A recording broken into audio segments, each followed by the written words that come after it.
Let's talk about Herbert Hoover and the executive branch today.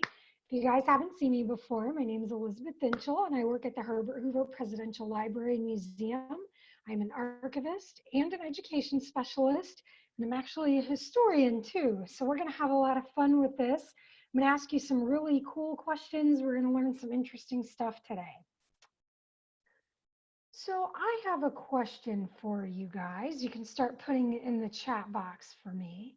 Can you name two powers granted to the president by the Constitution for me?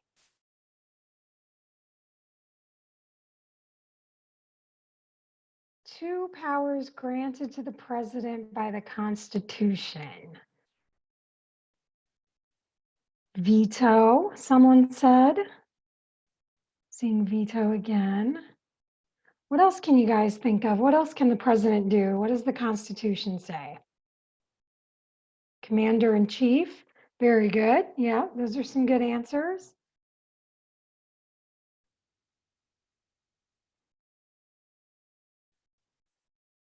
In charge of the military and veto executive orders. Yeah, really good. So what constitutional power gives the president the right to establish agencies or bureaucracies? So I love the National Constitution Center. If you guys ever get to go to Philadelphia, it's a really cool place to go to, and you can see where the Constitution was signed. But you can visit their website. It's down here, and they have this fantastic interactive Constitution that you can look at, and it will give you articles and information about the Constitution and the different parts of it. Oh, I got some new answers. Executive order, appoint Supreme Court justices. These are good answers. So let's look at this. Can someone tell me how old you have to be the president? How old do you have to be? Someone know? 35. That's absolutely correct. And do you need to be a US citizen to be the president of the United States? Yes, you're right. So these are some of those things that are laid out in Article 2 of the Constitution. We know Article 1 sets up Congress. That means the House of Representatives and the Senate, the people who write our laws. Article 2 is the executive branch, the president. And then Article 3 is our court system, so Supreme and federal courts. So let's look at some of the stuff the executive branch gets from the Constitution. Commander-in-chief, we talked about. Pardons, so the president can pardon convicted criminals. They receive ambassadors. They can call special sessions of Congress. So if there's a national emergency and Congress is out of session, the president can recall Congress. Faithful execution of the laws is in here. Executive power, appoint cabinet officials. And then they have some shared powers with the Senate. So making treaties, appointing ambassadors, cabinet members, and Supreme Court. So you guys have probably seen some of this stuff in the news. The president will appoint somebody, and then the Senate has to confirm them. So the president just doesn't have those powers by themselves. There's checks and balances written into our Constitution, right? We hear that a lot. So shared powers with Congress as a whole, that means the House of Representatives and the Senate, is to approve legislation. So laws originate in the House of the Senate, and they have to pass both houses, and then they go to the president to sign, right? The president can veto them, like we talked about. So there's a lot of checks and balances built in. But where do you think in this stuff, these, you see 1 through 8, these different things that are in the Constitution, which one do you think gives the right to the president to establish bureaucracy? So thinking about government agencies, like I'm part of the National Archives. We're an executive branch agency.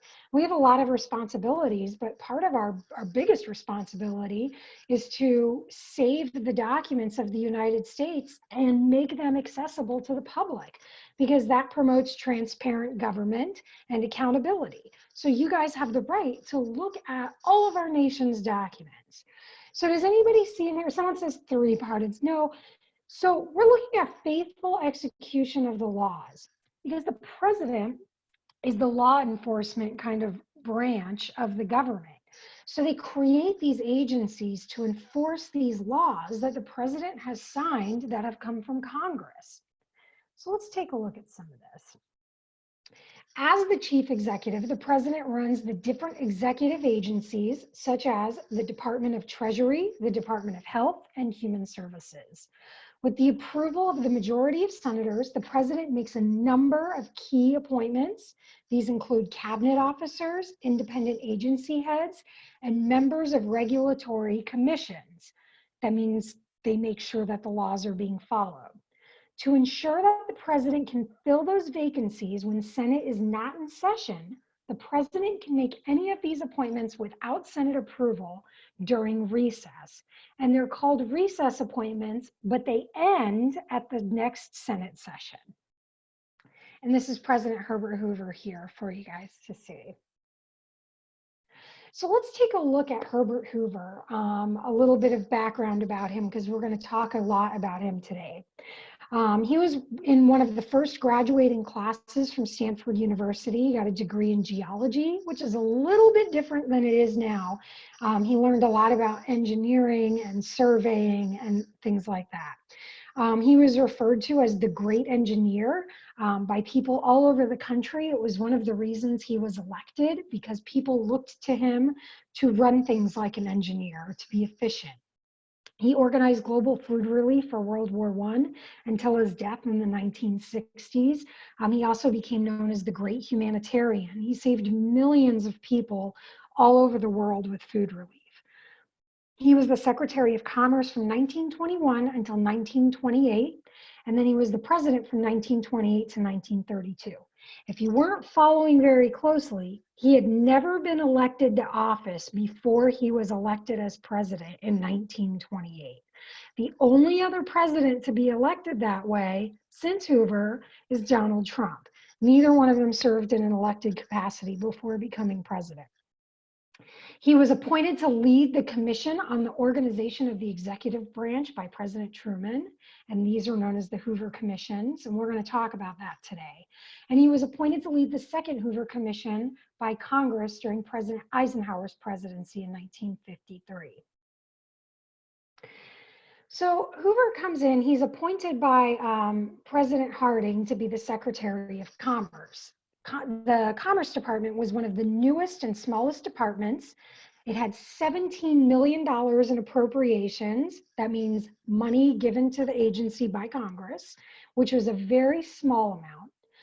Hoover wanted to make American technology and old industrialism work together.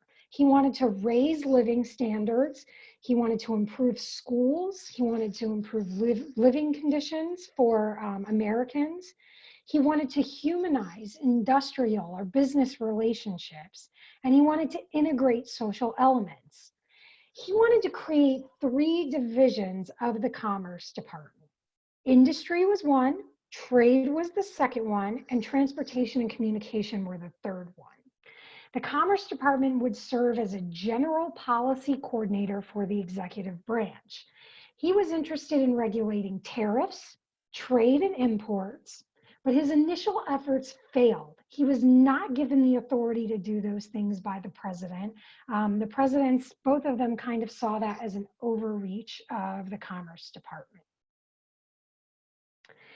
So Hoover's goals were to reduce waste, stop overlapping functions, and cut spending. Basically, he wanted to save taxpayers money. So he expanded the jurisdictions of the Commerce Department. By 1925, Congress increased the department's budget by 140%. That means Congress really trusted him, right? He created a powerful financial division of the Department of Congress. And the results of his efforts were that Hoover added 3 divisions to the Commerce Department, and he reorganized 8 of the existing divisions. He was responsible for so many divisions that everybody he worked with called him the Secretary of Commerce and the Undersecretary of everything else. Hoover became so popular that he was called the most popular man alive. And you can see him here on the cover of Time magazine. So we're going to take a look at this chart. This is from Hoover's time, and each bubble represents a government agency. The government is rapidly expanding at this point. Hoover saw this growth as wasteful and sought out to identify overlap and waste in the government. Hoover made a big push for what would become known as the efficiency movement, working properly the first time and costing as little as possible. If you guys think about in today's terms, that's kind of like what our high efficiency appliances do. They use less water, they cost less to run, and they use less electricity. So that's kind of what he wanted to do. He wanted to make the government high efficiency, like our new appliances. The executive branch had more responsibility or authority than any of the other two branches, which you can kind of see in this illustration. The size of the executive branch was not balanced in the checks and balances of the Constitution. So Hoover wanted to shrink the size of the executive to check its power. So let's take a pause here for a second. I want us to go back a couple of presidents to look at Woodrow Wilson. Can anyone remember anything about Woodrow Wilson and what he did to the executive branch of the government while he was president? Remember, he was president during World War I. So he had a lot of responsibility while he was president. Can anybody remember? You can type it in the chat box for me.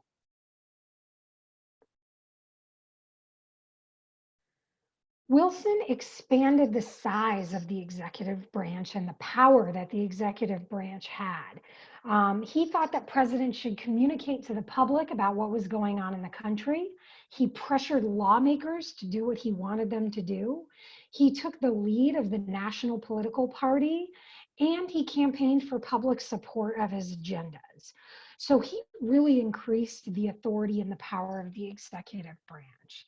So I want us to kind of check this out here. We can look at it, and you can see at the top it shows the government of the United States is up here, and then you can see the executive branch, the legislative branch, and the judicial branch. And these lines run kind of weird. So the executive branch runs all the way down, and then you see the legislative branch kind of branches out here, but all of these lines connect to the executive branch. We can really see that up here, how it connects. So we can see all these different departments. There's Department of State, Navy, and Treasury, and Interior. But as we move down, you can see all these independent establishments. And these are all agencies that the president was in charge of. And the president was also in charge of all of these too. So Hoover really wanted to get this under control. So this document is from a study spearheaded by Herbert Hoover. The charts are broken down by services provided to the American public, what function they serve, and what department handles it. So you can see the Department of State, Department of Treasury, Department of War, Department of Navy, and the Department of Justice. Hoover looked at three things with this study. Number one, what were the agencies doing? Number two, should the government be doing or offering that service? And number three, how can we consolidate these services to save taxpayers money? So let me ask you guys a question here. During this time, there's no Social Security. Do you think that the federal government should offer Social Security? Do you think the states should offer Social Security? Do you think people should be responsible for themselves and save their own money? Why do you think that?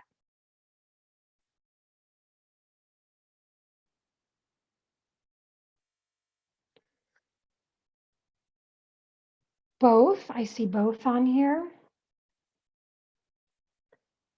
So let's see, we can take a look at some of this stuff here. You can see these regulatory and other mandatory functions, and then service functions here. And so we see Department of State and Department of Treasury. Some people are saying the federal government should provide Social Security. All right, and then when we flip to the next page, we see the other agencies that are providing some of these services. So look at this on number 2. All of these agencies are providing about the same thing in line 2, and that's all for national defense. And national defense is a big function of our federal government, right? And so some people say there's a historical precedent for the individual to provide their own savings, and that the state government should, because the federal government can't do it for everyone. Then there's people who are saying that people should be in control of their own money because they worked for it, it's theirs. All right. So we can see down here too in fiscal administration, there's a lot of overlap here in the bottom as well. So we can start to see where Hoover's starting to see overlap, right? And why he felt like this study was so important. So now Hoover comes in to be president.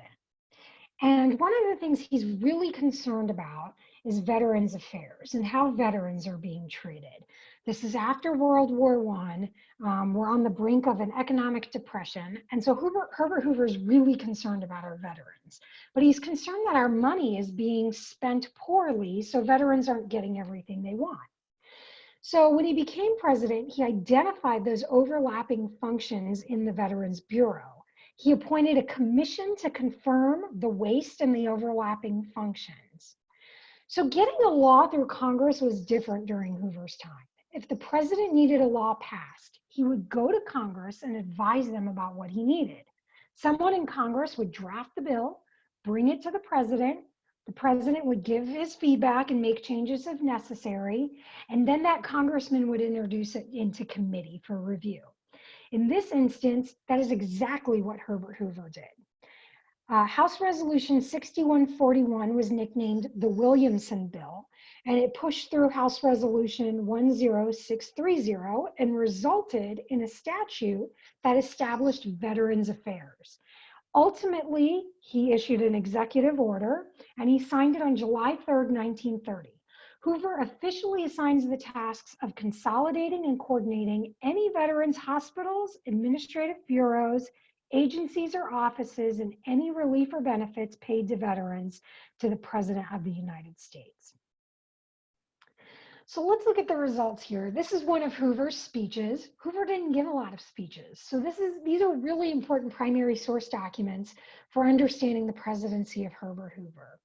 So he states in this speech that the new establishment becomes one of the most important functions in the government. He really valued our veterans and making sure that the government was using the money in the most efficient way possible to serve them. The budget for the Veterans Administration was $800,000, and that was actually a huge percentage of the government's budget at the time. So this reduced overlap, waste, coordinated care and benefits more efficiently, and saved the government a ton of money. So these were the kinds of things that we were looking for. So let's take a look at this bill for a second. Let's investigate it. So you can see it talks about how important it is to reorganize the federal government in that very top line. And he talks about the Veterans Bureau. But if we go to this second paragraph, he says, the bill places large authority in the hands of the president for the consolidation and reorganization of these bureaus under the title of the Veterans Administration, with the appointment of a new head to be called Administrator of Veterans Affairs. So this was a really important part of Hoover's presidency. And so these are some pictures from those bills. This is House Resolution 6141. If you guys have never seen what a bill looks like, this is what it looks like. They still look like this to this day. Tells you it's the 71st Congress, it's the second session, it's in the House of Representatives, the date, and then it will lay out the bill as it is approved by the House of Representatives. This over here is that executive order that Herbert Hoover issued that supplemented the law that set this up. And these are pictures of Hoover signing the bills. And this is President Hoover in his office. So Hoover only served one term as president. So now we're going to move on to Hoover's post-presidency activity. After he left office, he was a trusted advisor to every president, whether they were Republican or Democrat, until his death on October 20th, 1964. Can you guys think, we have a lot of presidents who are still alive right now, and Jimmy Carter passed President Hoover as the longest living president. Can you guys think why a president, the former president, might be an advisor to a current president, even if they were opposite political parties? Why do you think that a president like Donald Trump may ask Jimmy Carter for advice. And Jimmy Carter was a Democratic president. Experience, exactly. There's nothing that really prepares you for the experience of being a president and having to make decisions and face crises or war. So that experience really helps out current presidents, knowing that there was a past president who'd already been through it. And they might be able to give them tips on what worked and what didn't work, right? This is kind of a big deal. So let's look at the first Hoover Commission. I love this picture. This is President Hoover and President Harry Truman. And of course, they were Republican and a Democrat, so opposite sides. But Hoover and Truman both really believed in efficient government and saving taxpayers' money. So Truman appoints Hoover to help reorganize some of the government at this point. And the commission was formally named the Commission on Organization of the U.S. Executive Branch. And Hoover began working on the commission in 1947. Eventually, it became known as the Hoover Commission. It cost $2 million to investigate and publish the Hoover Commission reports. The commission was made up equally of Republicans and Democrats. There was 3 Democrats and 3 Republicans. And Hoover was appointed to lead the temporary advisory commission by Congress. He worked for 2 years and submitted its findings in 1949. And so down here in the corner, I'll zoom in on it, we have one of those findings that was called Chaos in the Government and What to Do About It. Because the government loves big flashy words, right, that make people want to do stuff. So this was the summary based on the findings of the Hoover Commission. And this is what was passed out for people to read, and it was published all over the country so that people knew what was going on. So what did this commission do? It investigated waste, overlap, and inefficiencies in the government, and their ultimate goal was to trim fat out of the government. The commission wrote 18 reports to Congress with 273 recommendations. And just like the Supreme Court, there was dissents that were issued from people who were in the Hoover Commission. They may not have agreed with particular findings or suggestions, so they wanted to make sure that their opinion was also heard. This eliminated any possibility of partisanship or favoritism in the process. What that means is that they didn't politicize the process. So it wasn't like Republicans got a voice or Democrats got a voice. Everybody was heard equally, even if their opinion wasn't suggested as something to reform to Congress. It was suggested that the recommendations of the commission would be achieved half through new legislation and half through executive order. Hoover and Truman convinced Congress to pass the most extensive reorganization program in history. Several bills pushed through Congress to consolidate and eliminate agencies. The report recommended that 65 agencies be reduced to 1/3 of the size. It was called the 1949 Executive Reorganization Act. The General Service Administration, the GSA, was established in 1949 by consolidating administrative functions. The GSA is still around today, and they help agencies across the government. The Department of Defense was created in 1947 by consolidating the Department of War and the Department of the Navy. Some of the things the Department of Defense did was they were tasked with getting rid of old war surpluses from World War II. Clothing, boots, sacks. This was supposed to help taxpayers recollect money that was spent and eliminate the cost of overhead of storing all of these surplus items, right? Hoover estimated the first commission saved taxpayers $7 billion a year. $7 billion a year. That's a lot of money, right, guys? So now Hoover's appointed to a second Hoover Commission. This is during Eisenhower's presidency. He's actually appointed by Congress this time. It is very similar to the first commission, but it had 7 Republicans and 5 Democrats, and it was much larger. The commission was established to investigate whether the government should be offering services. We've heard that over and over and over, right? The commission made recommendations on 19 areas of the federal government. 314 recommendations with dissents were submitted to Congress. Proposed reforms included cutting $255 million from the cost of filing paperwork. Can you guys imagine paperwork costing $255 million? They wanted to save $5,290,000 from veterans' medical care and cut $360 million from economic operations abroad and save $185 million by selling unneeded government, real estate, and property. So that means the government has some property and real estate that they said, we're not using this and it's costing the government money, so we should sell it. They also recommended cutting spending in the armed forces, transportation, and making government lending agencies self-supporting. The final report indicated that government red tape was costing private business owners over $100 million per year and recommended drastic cuts in forms and questionnaires. They also worked on reforming the civil service. And so the civil service is all of the government employees that work for these federal agencies. I'm a civil servant, so we work for these agencies that serve the executive branch and execution of the laws.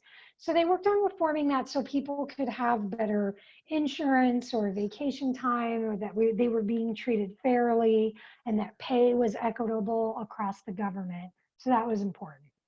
Hoover estimated that the second Hoover Commission recommendations and ultimate laws that were passed saved $3 billion per year for taxpayers. So let's look at some of these conclusions. The executive branch establishes federal agencies, right? We know that from the Constitution. That agencies tend to grow with new technologies and growth of services. A really great example of this is television. Television was invented, it came out, and the government said, well, we own the airwaves. So now we get to regulate them, and they established the Federal Communications Agency, we call them the FCC, and they regulate what can be on TV, how much we can charge for it, the infrastructure of it, how it's going to be taxed. So that's a great way to talk about how innovation led to the growth of new agencies. Hoover successfully expanded the Commerce Department by consolidating other agencies. Hoover established Veterans Affairs, and the Hoover Commissions resulted in the largest reorganizations of the executive branch in history. So Hoover had this big responsibility, and even if we don't talk a lot about his presidency, what he did in the post-presidency, working to balance out the checks and balances that are in the Constitution, save taxpayers money, make the government more efficient, and reduce the power of the executive branch are really important contributions. So I have a question for you. I have two questions for you, but we'll start off with the first one. Do you think that federal agencies make the executive branch too powerful? Why or why not? Why or why not? Do you think these agencies make the executive branch too powerful? And my second question for you guys to think about is, do you think the government should regularly review agencies for overlap and waste? So someone says, it seems like the work that Hoover did under Truman and Eisenhower actually served to make the executive branch even stronger based on what we see in terms of size today. Potentially, but this is why we're asking, do you think the government should regularly review agencies for overlap and waste? And I'll tell you guys that sometimes this is really complicated. When Hoover was president, one of the things that came up was the issue of unemployment insurance. And should the government pay unemployment? Because this didn't exist during the Great Depression, right? So this goes all the way through Congress and the Senate, and Hoover gets this bill on his desk that says, will you approve unemployment insurance? So he sent it to the Attorney General, and the Attorney General sends it back and says, there's already a Supreme Court ruling about this. This is unconstitutional. This is a power left up to the states. Don't sign it. It's going to cost taxpayers millions of dollars to set the office up, only for it to be crushed in a Supreme Court case.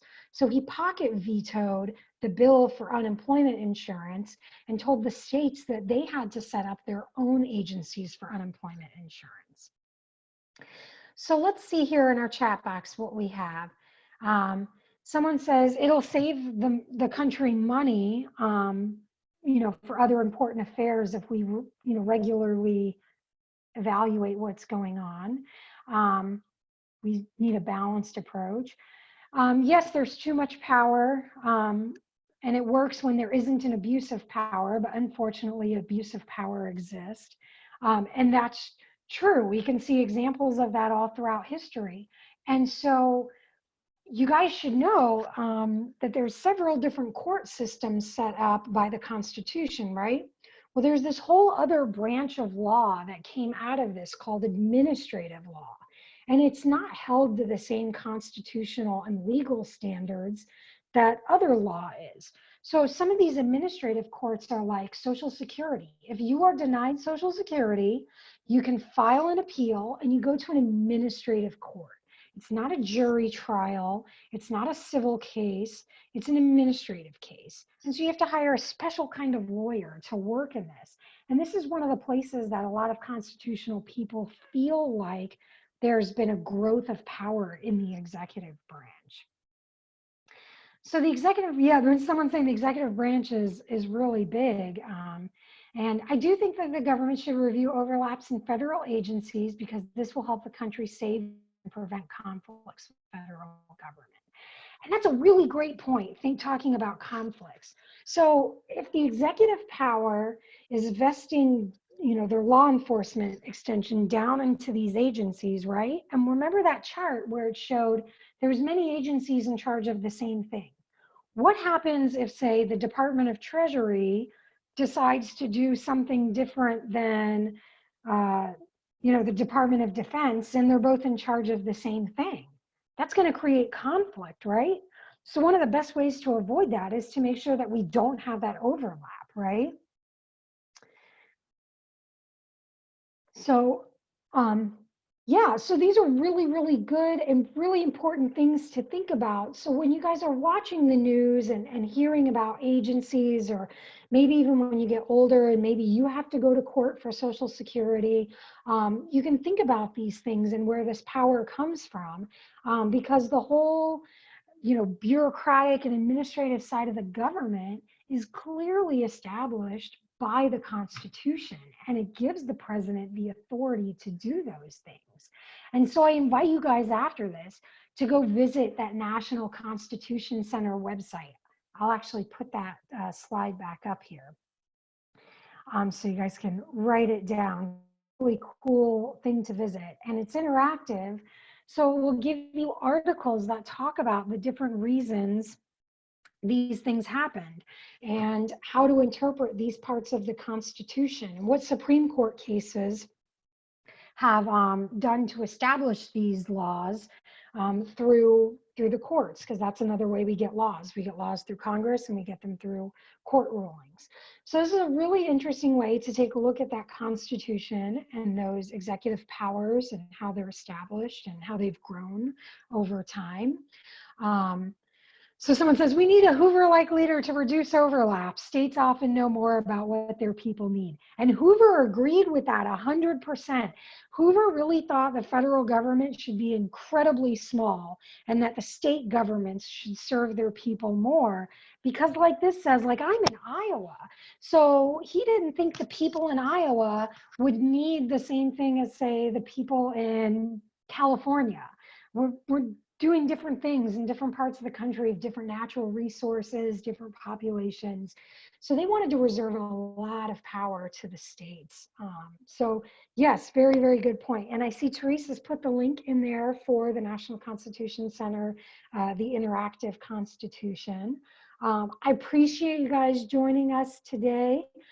Friday, we're doing a session on the bonus army and Herbert Hoover. It is a really cool topic and super, super interesting. It's about protesting in Washington, D.C., and veterans being mad at the president and being mad at Congress. It is a really cool session. It's in the high school registration part of the distance learning. If you sign up for that, you can go back to the registration page and sign up for that. Please check the website. We've added a bunch of new sessions. There's going to be a session on the Titanic. There's going to be a session on World War II propaganda, the candy bomber that's dropped candy on kids after World War II. There's really, really cool sessions coming up about the Declaration of Independence and the Constitution. So we can keep learning even though we're home, and keep having fun and talking with each other and answering questions. So I really appreciate you guys coming out today and hanging out with me. If you want to, join us on Friday. It's the same link that you guys used to sign in today. So you actually don't even need to register. You can just join Friday at 1 p.m. Central Time. Thank you guys so much for coming. I hope to see you Friday, and look out for our other sessions. We'll keep adding them. I hope you guys had a good time and you learned some interesting stuff. You guys will be ready for AP American History. You learned a lot today. Good job, guys. Thank you so much. Okay, thanks, Elizabeth. Bye. Thank you. Bye.